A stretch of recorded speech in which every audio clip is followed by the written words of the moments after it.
अस्सलाम वालेकुम दोस्तों, यूट्यूब जो चैनल इंडिपेंडेंट मीडिया में मां आहियां शबीर लाशारी। पाण जो के विलाग में नोबेल इनाम याफ़्ता मलाला यूसुफ़ज़ई बाबति जेको आहे डिस्कस कंदासीं। नोबेल इनाम याफ़्ता मलाला यूसुफ़ज़ई अॼु सिंध जे ॿोॾि मुतासिर इलाइक़नि जो दौरो कयो आहे। हिन दौरे जो जेको मक़सदु आहे उहो यकीनन इहो ई आहे त आलमी बिरादरी जो पाकिस्तान ऐं ख़ासिस तौर ते सिंध में ॿोॾि मुतासिर जेके माण्हू आहिनि, जेके इलाइक़ा ॿोॾि मुतासिर थिया आहिनि, उन तरफ़ ध्यानु छिकराइजे। मलाला यूसुफ़ज़ई अॼु सिंध सरकार जे हेलीकॉप्टर में दादू ज़िले जे तालुके जोही जे छंडण वारे इलाइक़े में जेको आहे पहुती ऐं मलाला यूसुफ़ज़ई सां गॾु सिहत खाते जो सूबाई वज़ीर डॉक्टर अज़रा पेचूहो ऐं उन सां गॾोगॾु तालीम खाते जो सूबाई वज़ीर सैयद सरदार अली शाह ऐं ज़िंदगी ट्रस्ट जो सरबराह ऐं मशहूरु गुलूकार शहज़ाद राय उहे पिणु गॾु हुया। ऐं अॼु मलाला यूसुफ़ज़ई छंडण वारे इलाइक़े में मौजूदु जेके ॿोॾि मुतासिर मुख़्तलिफ़ बंदनि ते वेठल आहिनि, उन्हनि ॿोॾि मुतासिर कैंपनि जो दौरो कयो। उन सां गॾोगॾु MNV ड्रेन ऐं जोही जे विच में जेको पाणी आहे, जेको हिन वक़्तु बि 7 खां 8 किलोमीटर जी पखेड़ में पाणी मौजूदु आहे, उन ॿोॾि जे पाणी जो जेको आहे मुआइनो कयो। ऐं उन सां गॾोगॾु मलाला यूसुफ़ज़ई छंडण जे बंदनि ते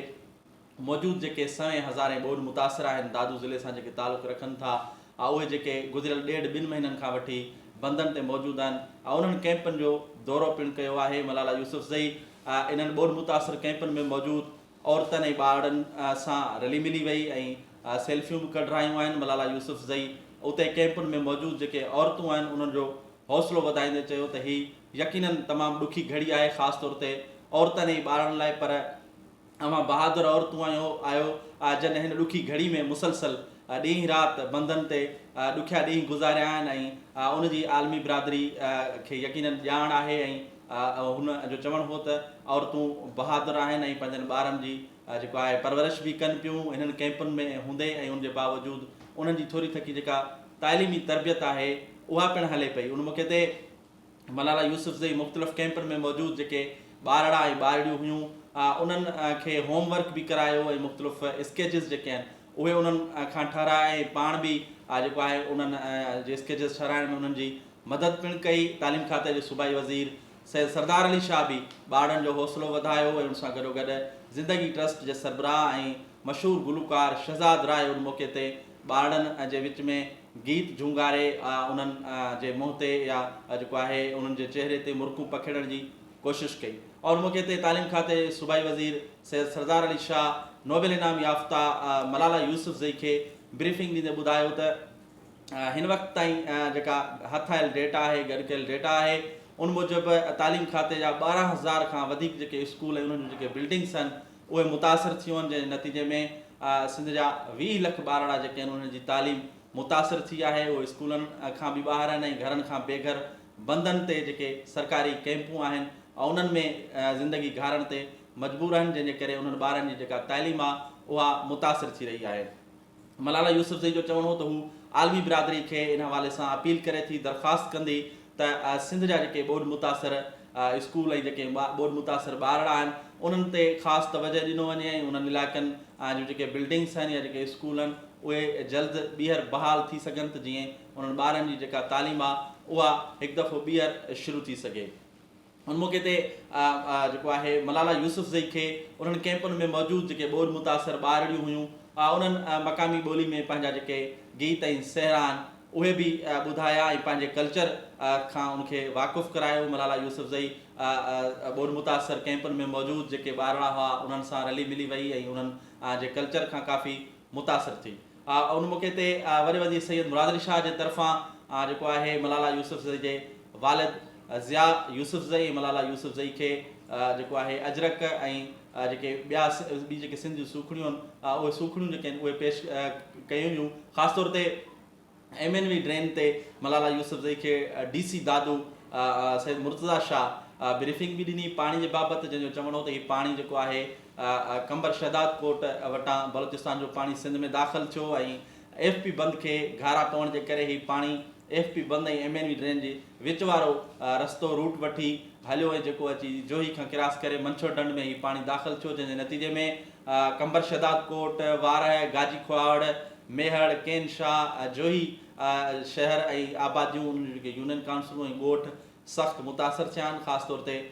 केन शाह शहर जेको आहे उहो ॿुॾी वियो ऐं गुज़िरियल 1.5 महीने खां पोइ जेको आहे पाणी जेको आहे केन शाह मां वञी निकाल थियो आहे, पर हिन वक़्तु अञा उते ज़िंदगी मामूल ते न अची सघी आहे। जो ही जे शहरनि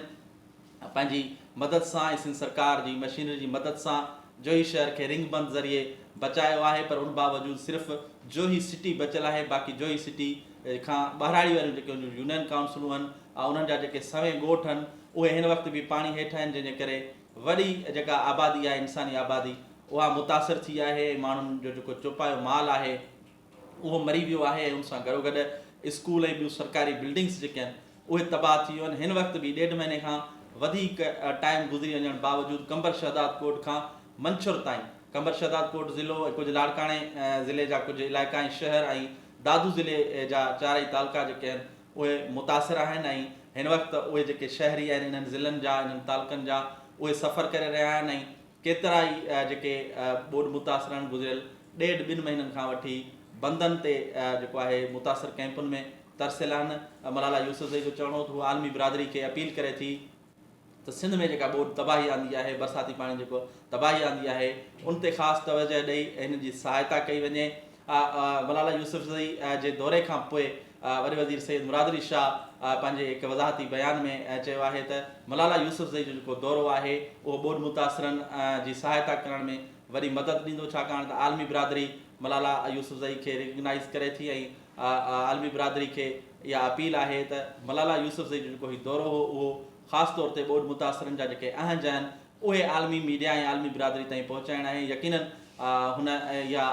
उमेदु ॾेखारी आहे वॾे वज़ीर त मलाला यूसुफ़ज़ई जे हिन दौरे सां सिंध जा जेके ॿोॾि मुतासिर आहिनि उन्हनि जी सहायता थी सघंदी। इन सां ई अॼोको विलाग जेको आहे पंहिंजी पुॼाणी ते पहुतो। पंहिंजे मेज़बान शबीर लाशारी खे ॾींदा इजाज़त। अल्लाह हाफ़िज़।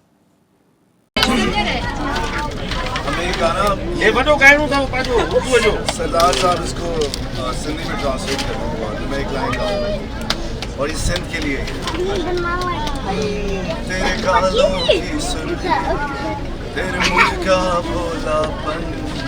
तेरी बल खाती जुल्फें और उस पर ये जो बन सब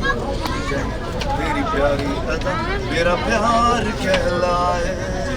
तेरा कंगना जब खनके, तेरी पायल जब बोले,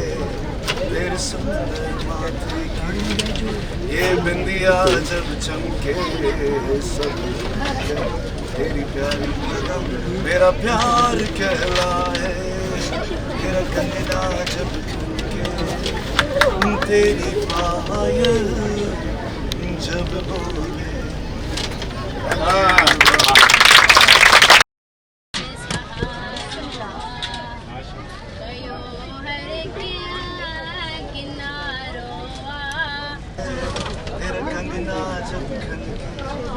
तेरी पायल जब बोले, तेरे सुंदर माथे की ये बिंदिया जब चमके।